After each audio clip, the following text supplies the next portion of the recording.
please subscribe and don't forget to press the bell icon to get notified whenever we upload a new video.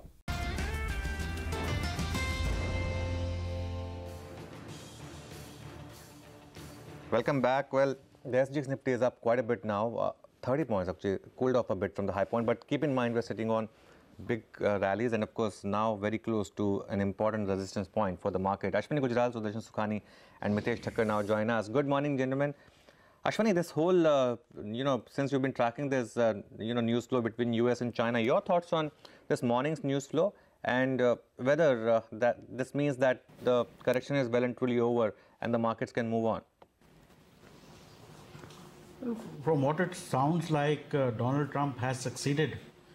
In the kind of concessions that Xi Jinping is talking about, I think now that trade war that was getting started is getting justified. So I think today you have strong macro news, plus you could have, by the time we are closing, welcoming tweet from Donald Trump, etc. So today, we have global triggers which should lead us higher. So at the open, I think buying the Nifty, Bank Nifty should be a good trade. And yesterday, the futures premium totally came off. So it's not like too many people are greatly long. So this sort of news flow often has follow through. So my sense is particularly metals, global oriented stocks, because it's talking about opening up the car market, etc. So maybe stuff like Motherson, Sumi, etc. could do well. Okay, so the trade on the Nifty Bank would also be a positive one now? Yeah, now that controversy seems to be ending and people are leaving finally, I think private banks should move higher. Okay. So Darshan, good morning. Well, there are a lot of tailwinds, global tailwinds coming in today as well. What would your approach be? Yeah, good morning. Well, our approach has been to be long in this market, almost from a little under 10,000. And the targets we set for this was about 10,450. Now, a target is just a target. It's a number. There is no sanctity that it has to reach there or it has to stop there. But today, fortunately for us, thanks to that gap up, we are coming very close to that 10,450 target. I think when a market reaches a technical target, it pauses. It need not stop there, but certainly there would be a pause. So perhaps today could be the final day of this up move, this leg of the up move, and a consolidation or pause could be in the offing. My suggestion then is to go and close your long positions which you have built up over the last 10 or 12 days.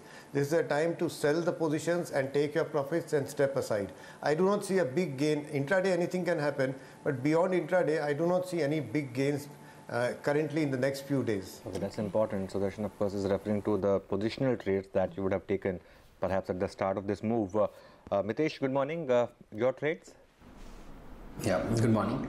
So broadly, I've been calling for 10,400, 430 as the target on the Nifty. But in case we start getting past that, I would look at some extension of the upside. So the way I'll approach is that possibly take profits if we are closer to about 10,430.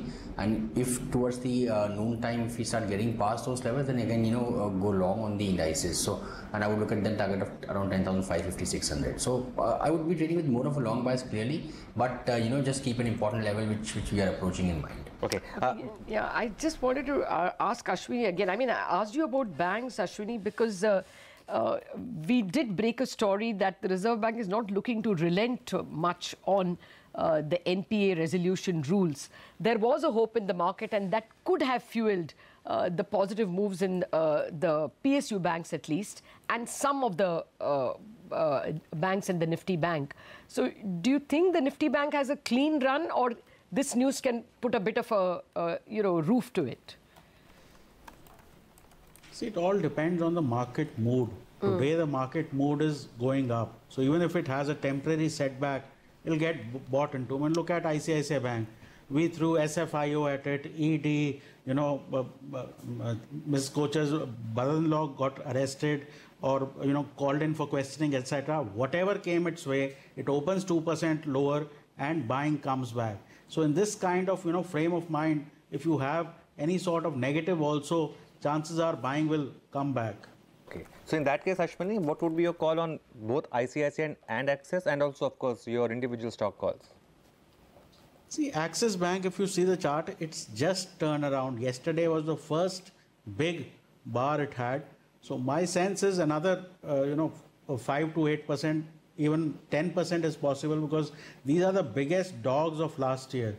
ICICI Bank and Axis Bank, the day Ms. Kochar resigns, I think you will have another big upside even on ICICI Bank, because these are institutions. It's not a family-run bank. So once the top is changed, like what happened with Infosys, the day Vishal Sikka was gone, the stock started moving up. So I think similar action should be available here. Okay. Let's with that come to the specific stocks that you all will be trading. Sudarshan, your stocks? Well, start with BEML. There is a buying opportunity there. BEML has gone through a deep correction, a mini bear market. That seems to be ending. So this is a positional trade for people who are looking for stocks to buy, and of course an intraday day trade also. So the same theme comes. Higher levels should be coming. Biocon, which has been an outperformer, is again making a bullish head and shoulder and willing to go to lifetime new highs. That's a buying opportunity. Also the same theme. Buy it for a positional trade, buy it for a day trade.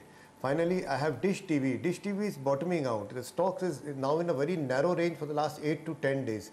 There could be a significant up move here in the short term. It's a short term trade, but worth taking into. Two short sells also. One is that easy one nowadays, Bharti Airtel, falls day after day. And the second is Ultratech Cement. Something is going on there. While the other cement stocks have stopped falling, this one hasn't. Short selling should be done only intraday, and I plan to take profits sometime in the Nifty during the day. Okay, that's interesting. Sudarshan's been riding long for a while, getting a little cautious now. Mitesh, let's get to your trading ideas as well. Yeah. So I have mostly buy calls. CESC, which had an intraday breakout in the last hour of the session yesterday. That's a buy with a stop at 1001. Look for targets close to about 1050. IGL has seen some continuation gap, so buy with a stop at 297.5. Look for 315 as the target. Marico is very interesting chart. It broke out a few days ago, was consolidating, and if it starts getting past 330, 331, then I think it could pick up good momentum. So buy about 331.5, keep a stop at 325, look for 345 as your first target. And my final buy call is on Tata Elxsi, which is broken out of a contracting pattern.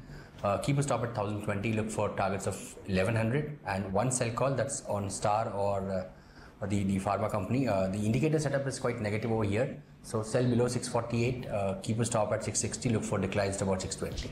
Okay. Ashwani, what about your list? And would you want to tweak a bit considering the mood that would be about global stocks? See, that's fine. Everybody knows metals will open higher. So, that change can be made. But overall, I think it'll be a pretty positive day. So NBCC is a buy with a stop of 205, target of 221. IndusInd is a buy with a stop of 1850, target of 1885. Motherson is a buy with a stop of 340, target of 365. Tata Global is a buy with a stop of 274, target of 288. And CESC is a buy with a stop of 1000, target of 1065. Okay. Gentlemen, we are definitely coming back to you for more stock trading ideas. But for the moment, once again, the big macro theme, a recent speech, recent as in half an hour ago speech by Xi Jinping, indicating that the Chinese government is willing to sit down and talk about lowering tariffs. Xi Jinping also promising that they will strengthen the intellectual property rights regime in China. Shaktyandi Supath, the FX research expert at Maybank, joins us now. He has just written a report on Xi Jinping's remarks. Supath, tell us, do you think that this is going to have a bullish impact on stocks? What will be the currency impact? Yeah, I think as we speak, I mean, he's actually spoken at the Board Forum. He's pushing for free trade, calling for stronger G20. So overall, we interpret his words as being supportive for risk appetite. And I think he's also saying that the dialogue is a way to resolve disputes. Overall, we think this is in line with our base case that US and China could potentially reach an agreement resulting in lower trade barriers and perhaps China actually allowing a bit more access for foreigners to its domestic consumer and capital markets. This is all positive. and I think it will widen access to markets into Chinese markets. He even talked about reducing tariffs, like you mentioned, tariffs on automobiles, striking a bit of conciliatory sort of tone. So what this means overall is that we expect, and dollar yen is actually moved a bit, jumped lower towards the 629 levels on the intraday level. We actually still maintain our dollar CNY to hit downwards, make its way towards 610, 615 the next 6 to 9 months on that basis that this base case doesn't unravel. And so we with this speech, I think it remains a bit positive, adds on a bit to our base case and also supports the risk appetite. Okay, so Saktiyandi, what does that in general mean for the dollar overall? Yeah. There were some indications earlier that maybe China even considers devaluation. All that obviously goes out of the window now, right? Yes. For now, it goes out the window. Originally, our view was, and I think we shared this before. Overall, we think that the risk of that devaluation risk might actually not materialize because. There was concerns about that, using it as an option on the table to make sure that the trade measures that are being applied onto China doesn't materialize. So overall, we think that it's highly unlikely for China to devalue its currency. Speak earlier in the morning about ICICI Bank probably being under pressure because of a Fitch ratings report, which issued yesterday, said that ICICI Bank could face a potential conflict of interest-led reputational risk. Saswat Guha, the Director of Financial Institutions at Fitch Ratings and probably the author of this report, joins us on the phone line. Good morning, Shashwat. What are you looking at, therefore? The stock to be under pressure because of this reputation risk? Do you see loan growth getting affected? Exactly what is the danger for an ICICI investor, for the stock? Good morning, Lata. At this stage, it is clearly a wait and watch because the investigation is currently on, and we don't really know, what eventually that will be. But what we're basically saying is that as a result of the ongoing developments, a clear reputational and perhaps financial risk is now there. Should evidence of wrongdoing emerge eventually, and in that context, clearly reputation is going to get impacted. From a business model perspective, I think we are a little more concerned on the funding franchise in comparison to purely the asset franchise. But yes, I think things do go south, then clearly, some of these risks may become elevated. Yeah. You are saying there is a reputation risk if something is proved. At the moment, Mr. Deepak Kochar has not been even interrogated by the investigative agencies. Mr. Venugopal Dhoot has not even been interrogated, and neither has Chanda Kochar been interrogated. It's after interrogation that probably an FIR or something is filed. Do you think you've been too early with this reputation risk issue, or do you think it's there anyways?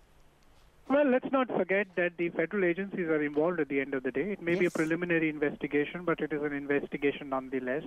I'm told that as I've read, that the enforcement director is also examining, the case here. So I think we are not too early in highlighting our concerns. As I said, it's still a concern, and not really something that is pushing us to take a rating action immediately, because it is contingent on the outcome. I was just coming to that, Mr. Guha. So, do you build this in or model this in the ratings construct in any way, or does that only start happening if there is a actual FIR? Again, I'm not sure if necessarily, an FIR or anything else of that nature will be an explicit trigger for us. We will certainly build in the risks once we see that, the risks are materially increasing. And we would obviously be closely watching the developments. But one of the things maybe what I would like to highlight here is that, if you see ICICI Bank, it's a bank which is rated at BBB minus, which is the same level as the sovereign. And that's largely got to do with the standalone strength of the bank. But at the same time, what we also think is that, the private sector banks in general do not necessarily enjoy the same degree of confidence as maybe perhaps the public sector banks enjoy, and that's got to do largely due to the government ownership.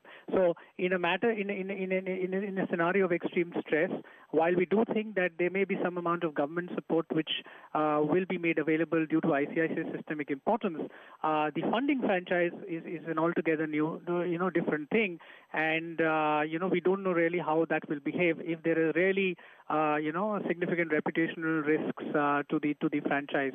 So it was really in that context is why we are a little more concerned, given the way the developments are happening.